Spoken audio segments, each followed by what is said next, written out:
अस्सलाम वालेकुम and welcome to जोर का जोड़ ईद स्पेशल। सबसे पहले तो आप लोग सबको बहुत बहुत ईद मुबारक एंड खूब इंजॉय कर रहे होंगे आप लोग अपने रिश्तेदारों के साथ ये ईद, अपने दोस्तों के साथ ये ईद। और आज मुझे मौका मिला है ये ईद इंजॉय करने का, जो है फ़ख्र पाकिस्तान।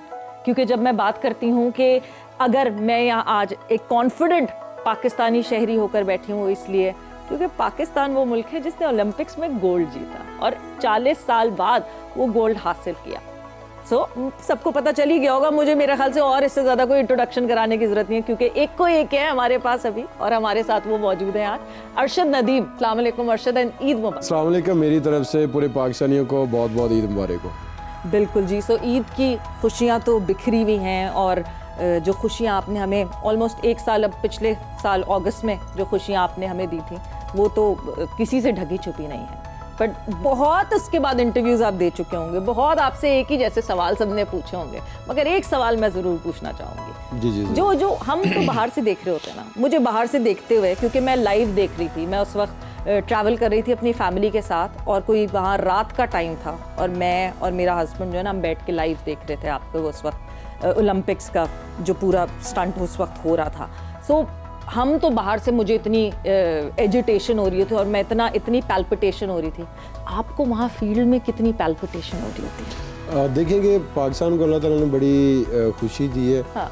और हमारा गोल भी था कि हमने जो ना वो ओलंपिक्स में इंशाल्लाह मेडल की फ़ाइट करनी है। जैसे कि आप सबने देखा होगा कि टोक्यो ओलंपिक्स में मैंने बड़ा अच्छा परफॉर्म किया, वहाँ पे बड़ी होप थी कि मैं मेडल जीतूँ, लेकिन मेरे ख्याल में किस्मत में जो लिखा था अल्लाह ताला ने वही देना था और मैं अल्लाह ताला का जितना भी शुक्रिया अदा करूँ उतना ही कम है। वो इस तरह के पाकिस्तान में मैं पहला एथलीट था जिन्होंने डायरेक्ट क्वालिफाई किया था टोक्यो ओलंपिक्स के लिए और पूरे वर्ल्ड में मैं 5th हुआ और उसके बाद फिर गोल सेट किया कि इंशाल्लाह नेक्स्ट जो ओलंपिक्स आ रही है उसके लिए इंशाल्लाह भरपूर तैयारी करनी है। तो अल्लाह ताला का शुक्र है कि तैयारी माशाल्लाह बड़ी अच्छी थी और मेरे जो कोच हैं सलमान इकबाल भट्ट साहब, उन्होंने बड़ी मेहनत करवाई और मेरे ख्याल में अपने बच्चों से भी बढ़कर उन्होंने मेरी परवरिश की और इतनी मेहनत करवाई कि उनका नतीजा आप सबके सामने कि अल्लाह ताला ने पाकिस्तान को पेरिस ओलंपिक्स 2024 में गोल्ड मेडल से नवाजा और उस गेम का न्यू रिकॉर्ड भी ब्रेक करवाया। न्यू रिकॉर्ड ब्रेक करना मतलब अर्शद, एक एथलीट से मैं ये ज़रूर जानना चाहूँगी, जिस वक्त आप वो पूरा पोस्चर करके जैवलिन थ्रो करते हैं, क्या उस वक्त आपको अंदाज़ा हो गया था कि भाई ये हो गया कोई बड़ा काम, ये जो है ये पहुँच गया? बिल्कुल, जैसे कि आपकी अगर तैयारी अच्छी हो तो साफ ज़ाहिर है कि आप इम्तिहान भी अच्छा दे पाएंगे। तो इसी तरह हमारी माशाल्लाह तैयारी बड़ी अच्छी थी और मुझे ये होप थी कि मैं इंशाल्लाह 90 मीटर क्रॉस कर जाऊँगा और 90 प्लस जो भी प्लेयर्स करता है उसका मेडल पक्का होता है। तो अल्हम्दुलिल्लाह आप सबने देखा कि जैसे मैंने पहली थ्रो मैंने की और वो फाउल थ्रो होगी और माशाल्लाह बड़ी फीलिंग आ रही थी कि इंशाल्लाह मैं 90 क्रॉस करूँगा, लेकिन वो फीलिंग ज़्यादा ओवर होगी जिसकी वजह से रन अप ख़राब हुआ और मैंने नो थ्रो कर दी खुद ही। और सेकंड में माशाल्लाह फिर मैंने बड़ी तसल्ली से हौसले के साथ माशाल्लाह थ्रो की कि इंशाल्लाह हमारा जो है ना वो दिमाग में खुद को बार-बार कह रहे थे अब ना एक्साइटेड होना, एक्साइटेड ना करना। बिल्कुल ऐसे हो रहा था। तो अल्लाह ताला का नाम भी ले रहा था, तो बस वो कहते कि जब अल्लाह ताला ने इज्जत देनी हो, आपकी मेहनत हो, तो उसका फल अल्लाह ताला जरूर देता है। बेशक, बिल्कुल देता है। बट यहाँ से सबसे पहले जब टोक्यो आपका एक्सपीरियंस था ओलंपिक्स का, सबसे पहले यहाँ से, यहाँ की फैसिलिटीज़ से, हम उस तरह फैसिलिटीज़ मैचअप नहीं कर पाते दुनिया के हिसाब से। ये एक फैक्ट है जो शायद आपने भी एक्सेप्ट कर लिया होगा, हमने भी एक्सेप्ट कर लिया कि हम वो कर लेंगे इंशाल्लाह आगे आने वाले वक्त में। अभी हम वो फैसिलिटीज़ मैचअप नहीं करते। एकदम से ओलंपिक्स में जाना, वो माहौल देखना, वो कितना मुश्किल था वहाँ मेंटली खुद को एडजस्ट करना कि ये भी दुनिया है कोई। देखिए, जो मेडल की फ़ाइट के लिए जाते हैं उनका माइंड सेट जो है ना वो उसी तरह का हो जाता है जिसने मेडल जीतना होता है, और जिसने एंजॉय के लिए जाना तो फिर साफ ज़ाहिर उन्होंने फिर एंजॉय करना है। तो हमारी कोशिश होती है चाहे छोटा कंपटीशन है चाहे बड़ा है, हमने मेडल जीतना है और पाकिस्तान के लिए मेडल जीतना है। तो अल्हम्दुलिल्लाह वही जहन लेके गए थे और अल्लाह ताला ने उसी में हमें इज्जत दी है। और जब आपकी मेहनत हो, आपको पता हो कि हमने मेहनत करनी है मेडल के लिए, तो अल्लाह ताला उसको नवाजता है और हमने मेहनत की थी, अल्लाह ताला ने हमें मेहनत का फल दिया। और इसमें मुश्किलातें भी बहुत सारी आई हैं और इंसान को हमेशा आती हैं, जो उसका मुश्किलातों का सामना करता है वही बड़ी से बड़ी अचीवमेंट हासिल करता है। नहीं मुश्किलात, वो कहते हैं ना कि जितना एक कोयले को जितना रगड़ा जाता है और जितना घिसा जाता है फिर ही वो हीरा बनता है। तो यस, मुश्किलात तो जब तक ना हो तो शायद इतना स्ट्रॉन्ग ना हो इंसान जिस तरह आप स्ट्रॉन्ग हुए।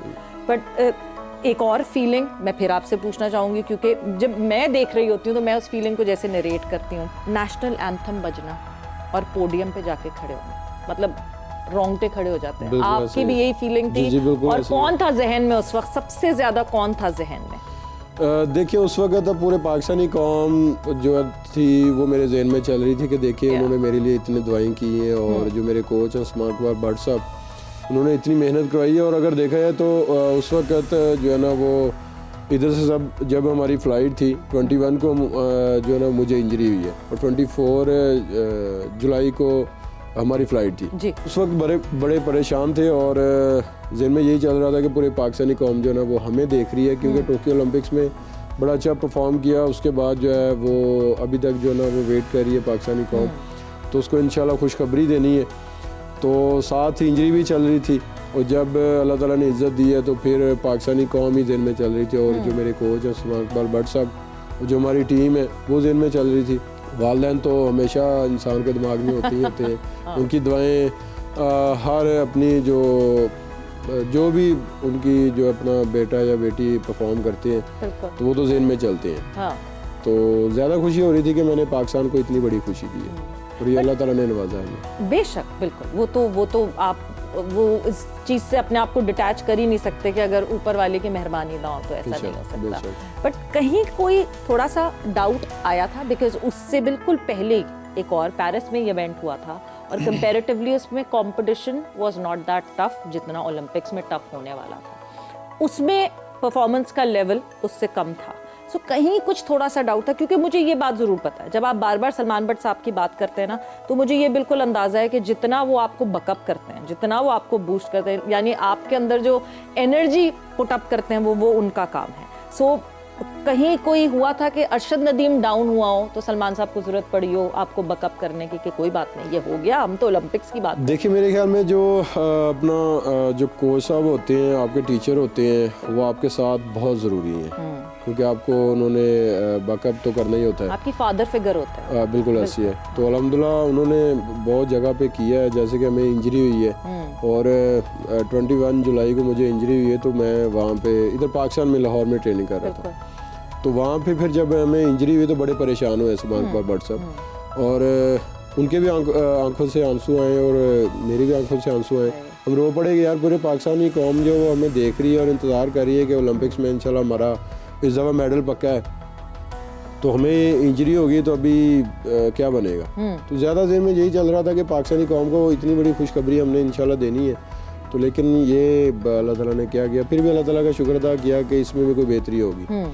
तो वहाँ पे बड़े परेशान हुए, जब रूम में गए तो कहते अरशद यार आप माशाल्लाह बड़े स्ट्रॉन्ग हो, तो हमने इंशाल्लाह मेडल जीतना है, तो कोई बात नहीं, इंशाल्लाह इंजरी भी सही हो जाएगी। हमें पहले भी इतनी दफ़ा हुई है, तो अल्लाह ताला ने सही किया और अल्लाह ताला ने इज्जत दी है। क्योंकि कॉमनवेल्थ गेम्स में 2022 में इसी तरह हमें नी की और एल्बो की हमें इंजरी थी, तो उस वक्त भी जो हमारे डॉक्टर अली शेख बाजवा साहब यूके से, तो उन्होंने बड़ी ट्रीटमेंट की और हमने वो कंपटीशन खेला और उसमें भी हमने गोल्ड जीता और रिकॉर्ड ब्रेक किया था। तो सेम इसी तरह हुआ इधर भी, हमने अली शेख जो बाजवा साहब हैं डॉक्टर साहब, उनको फिर इतला की कि हमें इंजरी हो गई है, तो आप फौरी जो है ना वो पेरिस में पहुँचे। हम भी 24 को आ रहे हैं और आप भी इंशाल्लाह। तो फिर वो 25 को उधर वो पहुँच गए। तो जब हमारी सूरत हाल देखी सारी, तो उन्होंने कहा कि हमारी ट्रेनिंग माशाल्लाह बड़ी अच्छी है, उस्मान कुमार भट्ट साहब कह रहे थे उनको। बाकी वो कहते हैं कि चले नेक्स्ट टाइम आपकी जो ट्रेनिंग है वो देखना चाह रहा हूँ। जब उन्होंने ट्रेनिंग माशाल्लाह देखी तो बड़े खुश हुए, कहते यार आप तो वाकई में फिट हैं, लेकिन इंजरी है, तो इंशाल्लाह इसको मैं कवर करता हूँ, अल्लाह ताला हमें जो ना वो ज़रूर साथ देगा। तो वही हुआ कि उन्होंने भी कॉन्फिडेंस दिया। उस्मान कुमार भट्ट साहब तो फिर साफ है कि मेरे साथ अटैच रहे। टीचर जो होते हैं वो जब परेशानी लेते हैं तो फिर साफदार अल्लाह ताला भी उसकी मदद करता है। बिल्कुल। और जब भी मुझे इंजरी होती है, ये रमज़ान में भी थोड़ी सी मुझे मसल का थोड़ा सा पुल हुआ, तो बड़े परेशान हुए ना कि यार ये क्या हो गया। तो फिर कहते कोई बात नहीं, हमें अल्लाह ताला ने इतनी बड़ी अचीवमेंट दी है। उस वक्त तो बहुत ज़्यादा इंजरी थी, तो ये तो मसल की जो ना वो मसल का खचाव हुआ थोड़ा बहुत इंशाल्लाह सही हो जाएंगे। तो इसी तरह मोटिवेशन करते रहते हैं। तो ये बड़ी चीज़ होती है, बहुत, ये बहुत फर्क पड़ता है। और टीचर का आपके साथ लगाव हो तो फिर आप कामयाबी हासिल करते हैं। हाँ नहीं, एक लगाव हो, एक ही गोल हो, एक ही तरफ, एक ही एक फोकस हो कि हाँ जी ये करना है। ये चीजें करनी है। मतलब मुझे तो ऐसा लग रहा है एथलीट्स के बड़े टोटके होते हैं ना, फलाना काम करेंगे ये कर। आपका तो टोटका मुझे इंजरी लग रहा है। जब इंजरी हुई है उसके बाद जो परफॉर्मेंस आई है, कॉमनवेल्थ में रिकॉर्ड तोड़ा, ओलंपिक्स में रिकॉर्ड तोड़ा, तो ये तो मेरे ख्याल में मैंने काफी कंपटीशन अभी देखे हैं कि इंटरनेशनल मेडल्स जो है ना वो मैंने 10th जीते हैं माशाल्लाह, जिसमें 5 गोल्ड मेडल हैं, और उससे 5 गोल्ड मेडल जो मैंने जीते हैं उस गेम का मैंने इंटरनेशनल रिकॉर्ड भी ब्रेक किया, और 4th जो है वो ब्रॉन्ज मेडल, 1 सिल्वर है। तो मेरे ख्याल में हमने ज़्यादातर इंजरी में खेला है, तो अल्लाह ताला ने हमें इज्जत दी है क्योंकि हमने हौसला नहीं हारा। मतलब जिस तरह अरशद नदीम फिट होके खेलेगा तो फिर 90 तो छोड़े, कोई 100 तक जाएगी कहानी। इंशाल्लाह। कभी आपने ये सोचा, बिकॉज देखें जिस वक्त अरशद नदीम का नाम आया उस वक्त लोगों को पाकिस्तान में पता चला कि जैवलिन होती क्या है, ये जैवलिन कोई खेल होता है, जैवलिन थ्रोअर कौन होता है। बहुत सारे लोग जिनको मैं पर्सनली जानती हूँ जो स्पोर्ट्स की फील्ड में भी थे, उनको भी नहीं पता था कि ये जैवलिन थ्रो जैसा, अभी भी ओलंपिक्स में बहुत सारे खेल ऐसे होते हैं जिसके बारे में इतनी अवेयरनेस हमें इसलिए नहीं क्योंकि हमारा अपना कोई नहीं खेलता उसमें। आपकी वजह से जैवलिन का पाकिस्तान में पता चला लोगों को। अब जब आगे बढ़ते हुए आपने देखिए एक चीज अचीव कर ली और अटमोस्ट अचीव कर ली, you not just a gold medal, a record breaking gold medal. आगे क्या प्लान है, आगे क्या करना है? आप over the period of time, एक एथलीट की एक शेल्फ लाइफ होती है और उसके बाद अगला एथलीट आहिस्ता आहिस्ता आता है। क्या आप चाहेंगे कि आपकी लेगेसी आगे आपके हाथों से तैयार हो? जी अभी देखा है तो अभी तो अपने आप पे फोकस है, और 2-3 लड़के हैं मेरे साथ ट्रेनिंग कर रहे हैं। नहीं अभी नहीं रिटायर करवा रही मैं नहीं, बहुत सारे सवाल हुए कि यार आपने एकेडमी बना ली है, आप ट्रेनिंग करवाना शुरू हो रहे, बहुत सारे मेरे तक सवाल पहुंचे हैं और बातें पहुंचती हैं जी कि आपने एकेडमी बना ली, गेम छोड़ दी है, आप अभी खुद जो है ना वो ट्रेनिंग करवा रहे हैं। मैंने उनको बोलता हूँ कि नहीं यार अभी तो स्टार्ट हुआ है, इंशाल्लाह बस अल्लाह ताला मुझे सेहत तंदुरुस्ती दे, फिट रहूँ। इंशाल्लाह उम्मीद है कि 2032 वाली भी इंशाल्लाह मैं ओलंपिक्स खेलूँगा और इंशाल्लाह वो भी जीतूँगा अगर अल्लाह ताला ने इंशाल्लाह साथ दिया। तो अभी अपने आप पे फोकस है। अभी समझ लें कि ओलंपिक्स का रिकॉर्ड ब्रेक किया है, आगे इंशाल्लाह जैसे कि वर्ल्ड एथलेटिक चैम्पियनशिप है, वर्ल्ड का मुकाबला होता है, एशियन गेम्स है, एशियन एथलेटिक चैम्पियनशिप है, इस तरह के कोई 4-5 टाइटल हैं इंशाल्लाह। अभी 2028 में ओलंपिक्स हो रही है। हाँ जी, उसके बीच में फिर ये जो ना कंपटीशन होते रहते हैं, जैसे कि वर्ल्ड चैम्पियनशिप है, एशियन चैम्पियनशिप है, एशियन गेम्स है, कॉमनवेल्थ गेम्स है, और जितने भी टाइटल रह गए इंशाल्लाह उम्मीद है कि इंशाल्लाह इसको अचीव करना है। तो उसके बाद फिर इंशाल्लाह देखेंगे कि क्या करना है क्या नहीं करना। अच्छा, क्या सलमान साहब एक वो ईंट है जिन्होंने आपको रोक के रखा है? क्योंकि गोल्ड मेडल जीतना, रिकॉर्ड टाइम पे जीतना, कभी कभार गरूर तो आता होगा जहन में कहीं, तो क्या सलमान साहब वो हैं जो कहते हैं कि नहीं जी अरशद जमीन पे रहो, जो फलदार दरख्त जो है वो झुका हुआ होता है? नहीं अल्हम्दुलिल्लाह इस तरह का अभी तो सोच नहीं है। वो दरअसल के वो कहते हैं ना जिनके गोल बड़े हो उनकी सोच उसी तरफ डिवाइड रहती है। बिल्कुल। तो जो कहता है कि मैंने अचीव कर लिया तो फिर उसमें मेरे ख्याल में शायद आ जाए गुरूर वगैरह इस तरह की चीज़ें। लेकिन अल्लाह ताला से दुआ यही करते हैं कि अल्लाह ताला हमें ज़मीन पे रखना, हम कहीं आसमानों में ना उड़ने लग जाए। वो कहते हैं ना कि फल उसी को लगता है जो झुका होता है दरख्त। तो अल्लाह ताला से दुआ यही होती है कि बड़ी से बड़ी अचीवमेंट देना, लेकिन ये कि ज़मीन जो ना वो पाँव पे रखना। तो फिर अल्लाह ताला इज्जत देता है, पाँव जो है वो ज़मीन पे रखना, वो ज़मीन पे रहने देना। बिल्कुल। पाकिस्तान के सर्किट में अभी आपको कौन अपकमिंग अगला जैवलिन स्टार दिख रहा है?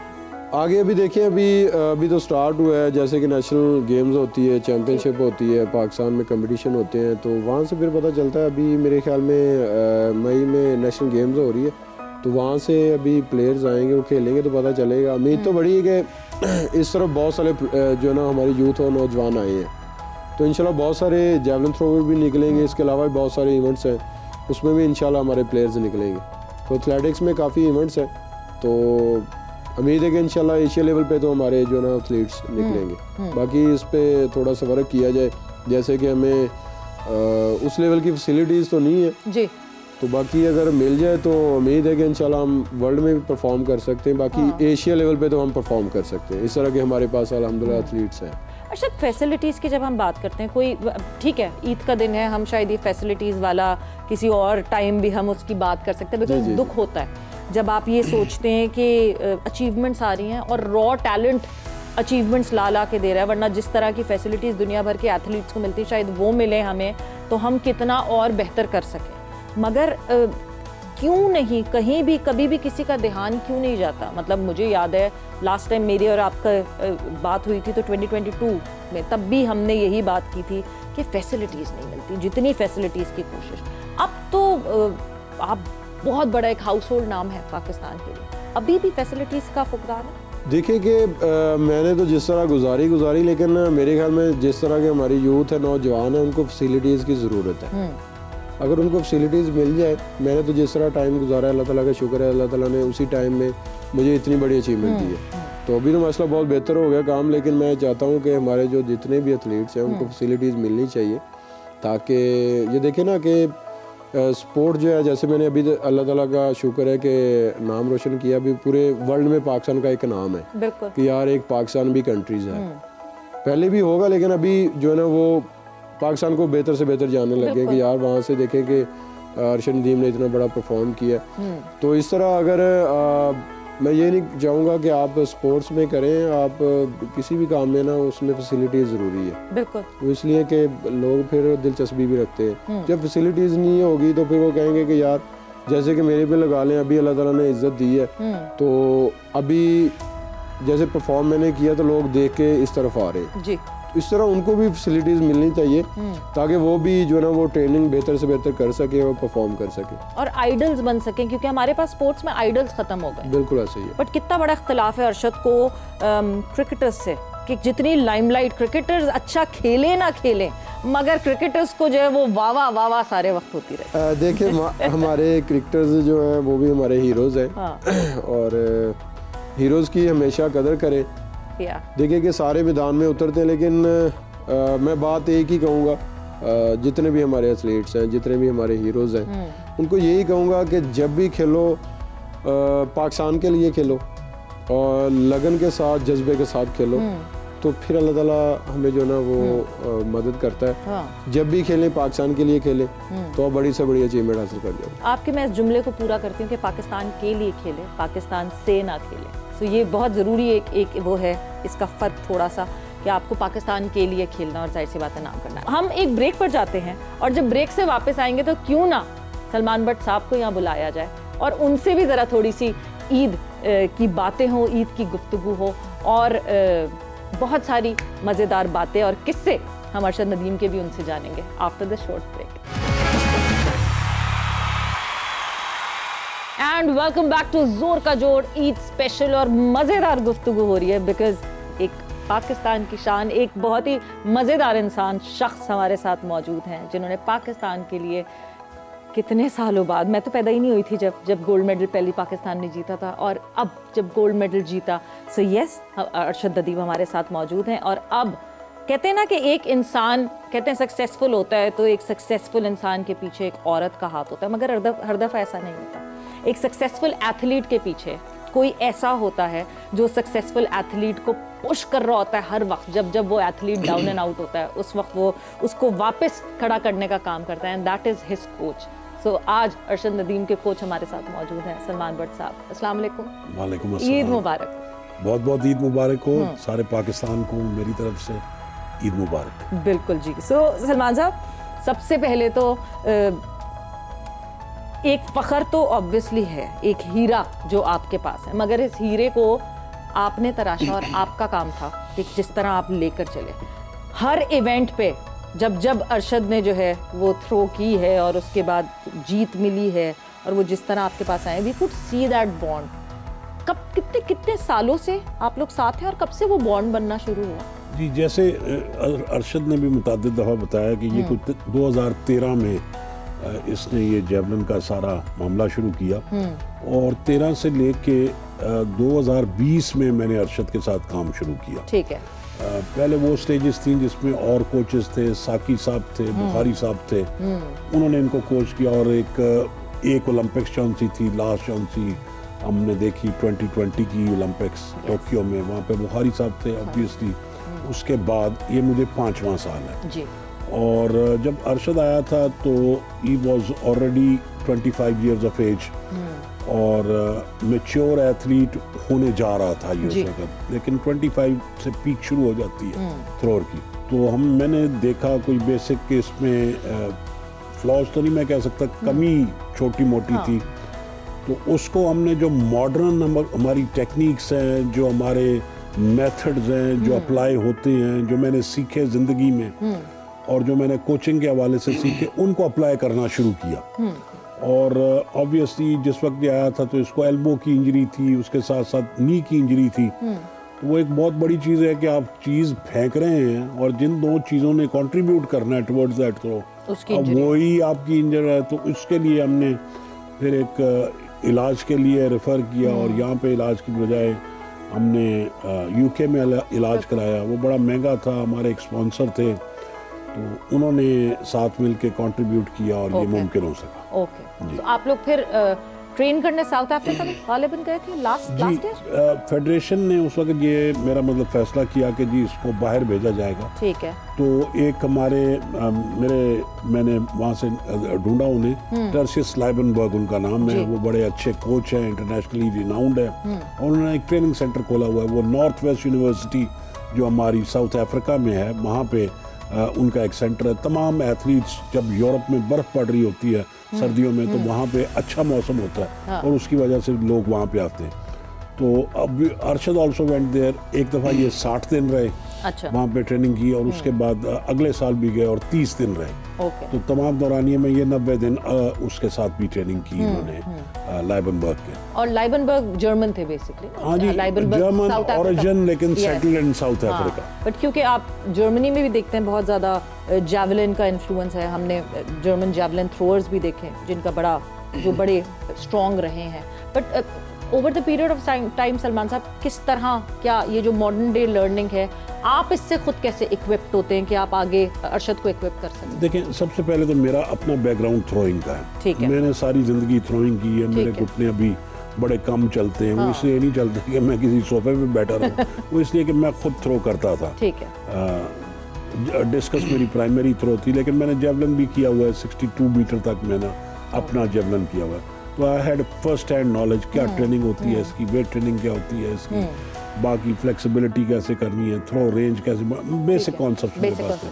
और फिर मेरे पास अपॉर्चुनिटी आई कि मैं एशिया के साथ मुंसलिक रहा और अभी भी हूँ। I am with the world athletics में उनका डेवलपमेंट डायरेक्टर हूँ। तो हमारे पास मुताबिक कोर्सेज हम कराते हैं और समटाइम्स मैं जाता हूँ वहाँ पे लेक्चर भी करता हूँ कोर्सेज के अंदर। तो वो तमाम नॉलेज जो कि मॉडर्न होती है वो वही प्लेटफॉर्म है जहाँ पे एक्यूमुलेट होती है। जी। तो फर्स्ट हैंड हमें नॉलेज मिलती है और उसको हम देखते हैं, परखते हैं कि हमारे ये अप्लाई हो सकती है कि नहीं। ये नहीं कि जो चीज़ आई उसको हमने अप्लाई कर दिया। तो एथलीट को आपको देखना पड़ता है कि आपके एथलीट का मिजाज क्या है। मसलन ये डाइट के बारे में बहुत पर्टिकुलर है और जब पर्टिकुलर है तो ये देसी डाइट खाता है। ठीक है। तो अब मैं फोर्स कर रहा हूँ कि ये कोई और चीज़ खाए तो उसमें फिर गड़बड़ हो जाती है। तो somehow I have to mix.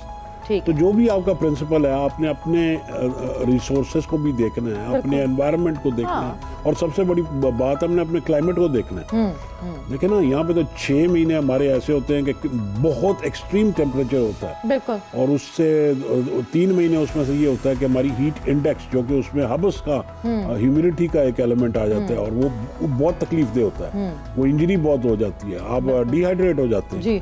तो ये सब चीज़ें, टेक्निक आ जाती है, नॉलेज आ जाती है, लेकिन आपको अपने एनवायरनमेंट, रिसोर्स और क्लाइमेटिक कंडीशन और स्पेशली अपने एथलीट को देख के उसको अप्लाई करना। बिल्कुल। और ऑब्वियसली जब आपको 25 साल की उम्र में जब अरशद मिले थे तो पहले से उनकी वो सारी चीज़ें, वो पहले से अपनी उस नेचर में थे कि क्या खाता हूँ मैं, क्या ये एक यंगर एज पे नहीं मिले थे कि आप अपने हिसाब से मोल्ड कर सकते हैं। मगर 2022 से लेके अब 25 है और उसमें अरशद की फतूहात भी आई हैं। वो अरशद 2020 वाला और ये अरशद, कितना फ़र्क है? देखिए, कोई भी ये एक ऐसी ट्रांजिशनल स्टेज होती है ख़ासतौर पर स्पोर्ट्स पर्सन की, कि अगर वो कोई अर्ली अचीवर होता है और वो फॉर एग्जांपल मैं चोपड़ा की बात करता हूँ, तो he was a very early achiever. जब अरशद ने एशिया में मेडल किया तो इसने 80 मीटर फेंका था, जब ये ब्रॉन्ज मेडल की बात कर रहे हैं। और इस वक्त जब इसने फेंका तो इसने ऑलमोस्ट 93 मीटर फेंका। तो 13 मीटर की वो तरक्की है और लास्ट ओलंपिक पे इसने 84 मीटर किया और इस दफ़ा इसने 93 ऑलमोस्ट मीटर किया। इसमें भी तकरीबन 9 मीटर जोन से हैं, 8 to 9 मीटर जोन से वो इसने किया। तो एक तो ये physically stronger, more flexible, more knowledgeable, technically मोर साउंड, ठीक, वो समझता है, अवेयरनेस ज्यादा हो गई। जी अवेयरनेस और एप्लीकेशन ऑफ द टेक्निक, ठीक है ना। एक बॉलर है, एक बैट्समैन है, वो अपने एनवायरनमेंट को समझ रहा है, how to apply, number 1। Number 2, mentally जैसे आपने देखा अरशद इज नॉट रेगुलर जो भी 20s वाला बंदा, is very mature, very particular. आपको वो अग्रेशन नहीं दिखता, आपको वो मतलब अग्रेशन उस फील्ड में जरूर दिखता है, बट बॉडी लैंग्वेज में अरशद के हमने कभी भी नहीं देखा कि अरशद आउट रैश जो है वो चीख रहे हों, चिल्ला रहे हों, जो कि जनरली हम देखते हैं कि एथलीट्स के साथ होता है। एक्चुअली जो एग्रेशन तो नहीं मैं कहूँगा, जो आपने जाके अपना आउटबर्स्ट करना है, तो at the right time you know where it matters, hit the iron when it's hot. हाँ जी, तो ये वहाँ पे करते हैं हम। तो अगर आप ऐसे ही, मेरा मतलब है बहुत ज़्यादा से गर्मजोशी अपनी दिखाने लग पड़े at the wrong places you know, तो आप अपनी एनर्जी एक्सपेंड कर रहे होंगे और you will be losing steam so as to speak. तो he does it where it counts. Salman साहब, ऑनेस्टली जब अरशद ने जब गोल्ड मेडल जीता ना, हर बंदा आ गया, हमने ये सपोर्ट किया था, हमने ये किया था, हमने वो अरशद को किया था। मगर उस दिन भी, क्योंकि मैं बहुत सालों से आप लोगों की स्ट्रगल देख रही हूँ, मैं आपको बहुत साल से अरशद के साथ देख रही हूँ। अरशद से जब कोई बात पूछे, अरशद कहते सलमान भाई से, सलमान साहब से, अरशद कोई बात ही नहीं करते आपके अलावा। सो जो क्रेडिट मेरा ख्याल से मिलना चाहिए अरशद को, तो डेफिनेटली उनकी हार्डवर्क का क्रेडिट मिलना चाहिए। मगर जिस तरह आप जो एक पिलर बन के खड़े हुए ना अरशद के साथ, हैट्स ऑफ टू यू, मतलब आपको सलूट कि आपने जो है ये हीरा पाकिस्तान को दिया। तो बहुत बहुत शुक्रिया इसके लिए। मैं आपसे कहना चाहूँगा कि मैं अकेला नहीं हूँ इसमें, इसमें एक बाकायदा टीम है जी। बाकी भी लोग हैं, वो भी लोग हैं जिन्होंने इसको शुरू से अभी तक लेके आए, और वो भी लोग हैं एसोसिएशन, फेडरेशन वाले, एक बाकायदा टीम है।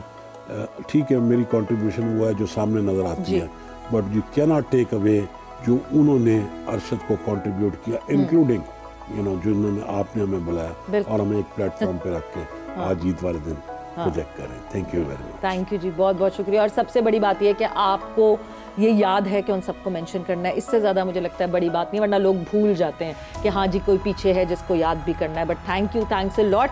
नहीं, यहाँ बिल्कुल शो ख़त्म नहीं हो रहा, आप लोग बिल्कुल ये ना समझिएगा, बैठे रहिए, उठ के ना जाइए, हम एक ब्रेक पर जा रहे हैं। बट जब हम ब्रेक से वापस आएंगे, सो एक रिश्ता जो कि बड़ा क्लोज होता है, वो एक भाई का रिश्ता होता है, जो कि आपकी पैदाइश से आपके साथ एक दोस्त होता है। He is more like a best friend to you. So break पर जाएंगे, ब्रेक से वापस आएंगे तो अरशद के भाई हमें ज्वाइन इन करेंगे और ज़रा उनसे भी जानेंगे ये कोई बचपन की शरारतें अरशद ने तो हमें बताई नहीं, शायद वो बता दें, छोटे हैं अरशद से, शायद इतनी शरारतें अरशद बता देंगे उनकी। फिर हम जब ब्रेक से वापस आते हैं तो गुफ्तगू को आगे बढ़ाते हैं। एंड वेलकम बैक टू जोर का जोड़ ईद स्पेशल, और मज़ेदार गुफ्तगू चल रही है। अरशद नदीम से तो हमारी बात हो ही रही है, आप लोग देख ही रहे हैं।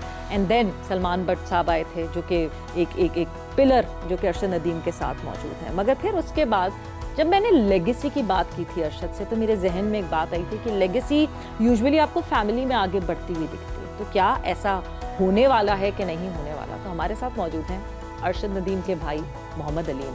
अस्सलाम वालेकुम, ईद मुबारक। वालेकुम सलाम, खैर मुबारक। अलीम, सबसे पहले तो आप ये बताओ कि आप ऑब्वियसली छोटे, कितने छोटे हो? मैं 5-6 साल छोटा। अच्छा, सो डांट वांट पड़ती है भाई से? गुस्से वाले हैं भाई?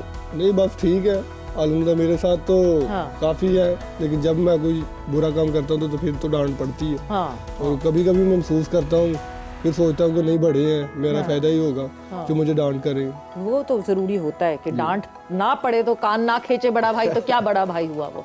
मगर अरशद, 5 माशाल्लाह से आप लोग भाई हैं, कौन से भाई से ज़्यादा क्लोजनेस है आपकी? मेरी ज़्यादा, वैसे तो सबसे ये 5 भाइयों से, लेकिन घर में ज़्यादा प्यार भी होता है बंदे का। तो बड़े भाई हैं मेरे जो अपना आर्मी में है ना, शाहिद नदीम, उनसे मेरी ज़्यादा क्लोज, उनसे ज़्यादा क्लोजनेस है। और ये तो छोटे वाले तो मुझे लगता है जिंदगी भर छोटे रहते हैं। छोटे से तो बंदा हमेशा प्यार करता है, सारे प्यार करते हैं। हाँ, वो घर का छोटा रहता ही है, जितना बड़ा हो जाए वो छोटा। सारे काम इन्हीं को बोलने होते हैं, ये भी ले वो भी कर लो, ऐसे कर लो, वैसे कर लो, तंग आ जाता है। वैसे ये जहाँ छोटे, मैं छोटी बहन हूँ अपनी बहनों की, और मुझे पता है छोटे वालों की बड़ी ख्वाहिश होती है ना, छोटा क्यों पैदा हुआ। हाँ, ये भी काम कर दो, वो भी काम कर दो, कोई दावत भी होती तो अच्छा जी वो थैलियाँ भी लेकर आनी है, ये भी लेकर आने, यही काम चलता रहता है। तो जैवलिन की अगर मैं बात करूँ, over the period of time Arshad की जो सक्सेस देखी, उसके बाद आपने जैवलिन की तरफ रुख किया, शौक हुआ, या पहले से था?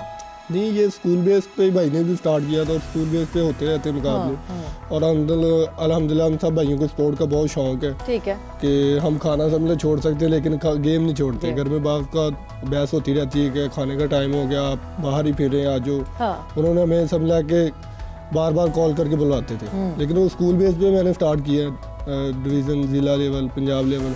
तो एक बार नेशनल खेला हूँ, तो अभी भी नेशनल आ रही है। रमज़ान में उसकी ट्रेनिंग की है, रोज़ों के बाद बताया, ईद के बाद हो रही है। तो अल्हम्दुलिल्लाह शौक है, तो लगा वो। अर्शद, कितना गाइड करते हैं आप? कोई बहुत ज़्यादा तो नहीं घुसते इस मामले में कि नहीं जी ऐसे कैसे कर रहे हो अलीम, ऐसे करना है तुमने, क्योंकि आप अब PhD लेवल पे हैं, ये अभी अब समझें कि नर्सरी लेवल से स्कूल लेवल पे आया है। सो बहुत ज़्यादा तो नहीं आप पिन पॉइंट करते, ये गलत कर रहे हो, ये गलत कर रहे हो, ऐसे नहीं करो, ऐसे नहीं करो? नहीं, शुरू में तो इसको मैं प्यार से समझाता रहा हूँ, अभी थोड़ा सा खींचना पड़ता है, क्योंकि वो कहते हैं ना कि बंदा हर चीज़ का एक एक लेवल होता है, टाइम होता है, टाइम के हिसाब से इसको मैं समझाता हूँ। अभी थोड़ा सा खींचना पड़ता है कि यार कर लो, अभी काफ़ी टाइम हो गया, तो अभी थ्रो करनी है। तो फिर नहीं तो फिर इस तरह जो ना वो लोग भी जो ना वो बातें करने शुरू कर देंगे। अभी थोड़ा सा डांट भी देता हूँ कि यार ये चीज़ बार बार गिर, मतलब एक बार बार कर रहे हो ना, तो वो बताना पड़ता है कि यार ये चीज़ नहीं करनी, इससे आपकी परफॉर्मेंस नहीं आएगी। थोड़ा सा डांटता हूँ, ज़्यादा नहीं। ज़्यादा डांटने से वो ना कि छोटा है गुस्सा भी कर जाए, वो ना कि मैंने करनी है। आपको कौन खींचता था उस उम्र में जब आप ऐसी यंग वाली? उस वक्त मुझे सारे खींचते थे घर में, हाँ सारे कहते कर लो, इतनी माशाल्लाह हाइट है, इतनी बॉडी है। सभी में मैं नहीं आता था, सभी में मैं कह रहा मैं तो नहीं आता था, मुझे क्यों खींच रहे हो? ये तो छोटा था ना, सभी में जो मेरे से बड़े हैं जो समझते थे वो सारे खींचते थे, बड़े भाई हैं। लेकिन अभी तक आज तक मुझे वैसे जो मेरे बड़े भाई हैं जिनका मैंने अभी जिक्र किया कि उसके साथ मेरा ज़्यादा क्लोजली, वैसे तो सबसे प्यार होता है बहन भाइयों से, लेकिन घर में ज़्यादा भी क्लोजली होता है, तो उन्होंने आज तक कभी वैसे मुझे नहीं डांटा। अच्छा, अम्मी का फेवरेट कौन है?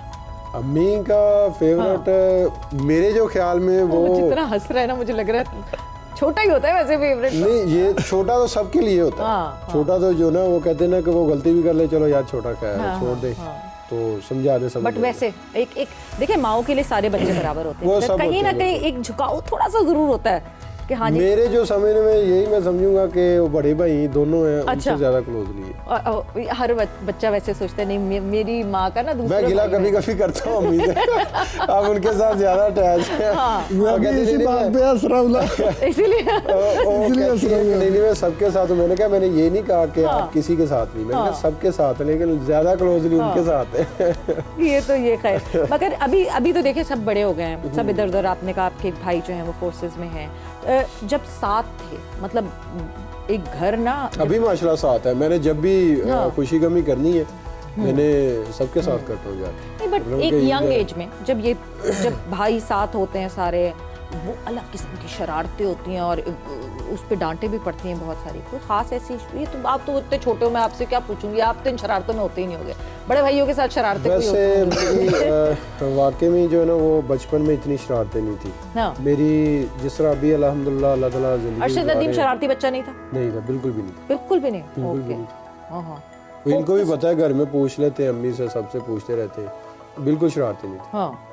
मेरी बड़ी सिंपल जिंदगी गुजरी है, वो अभी भी सिंपल ही गुजरी है, शुक्र अल्लाह का। जाते जाते एक चीज, क्योंकि ईद का मौका है, बड़ा भाई साथ बैठा हुआ है, छोटा भाई यहाँ है, कोई ऐसी बात जो कभी दिल में हो और भाई से ना कही हो, आज आपको मौका देते हैं कह दो?